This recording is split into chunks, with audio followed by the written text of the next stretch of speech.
Hi అండి. ఈరోజు ఆలు క్యారెట్ ఫ్రైని ఎలా ప్రిపేర్ చేయాలో చూసేద్దాము. చాలామంది పిల్లలు క్యారెట్ కర్రీని ఇష్టపడరు కదా. ఈ విధంగా క్యారెట్ ఆలు ఫ్రైని ప్రిపేర్ చేయండి, చాలా ఇష్టంగా తింటారు. ముందుగా అయితే క్యారెట్ అలాగే ఆలుని కట్ చేసి పక్కన పెట్టండి. మనం రైస్ కుక్కర్లో ఎలాగూ రైస్ పెడుతూ ఉంటాం కదా, దానిపైనే మనం ఇలా ఆవిరికి క్యారెట్ను ఆలును ఉడికించి పక్కకు తీసుకోండి.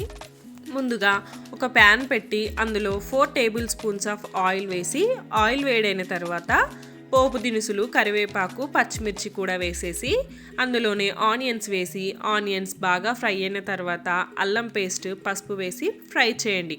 ముందుగానే రెడీ పెట్టుకున్న క్యారెట్ ముక్కల్ని అందులో వేసి 2 మినిట్స్ పాటు ఫ్రై చేయండి.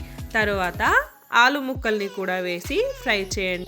మూత పెట్టి ఒక 5 నిమిషాల పాటు ఆలు ముక్కల్ని, క్యారెట్ ముక్కల్ని మగ్గించుకోండి. అవి మగ్గిన తర్వాత మనం మూత తీసేసి 1 టేబుల్ స్పూన్ వరకు కారం అలాగే రుచికి తగినంత ఉప్పును వేసి ఒక 2 మినిట్స్ పాటు కారంని ఉడికించుకోండి. తర్వాత లాస్ట్లో ధనియా పౌడర్ అలాగే కొత్తిమీరను కూడా వేసేసినట్టయితే మనకు టేస్టీ క్యారెట్ ఆలు ఫ్రై అనేది రెడీ అయిపోతుంది. నచ్చినట్టయితే ఒకసారి ట్రై చేసి చూడండి.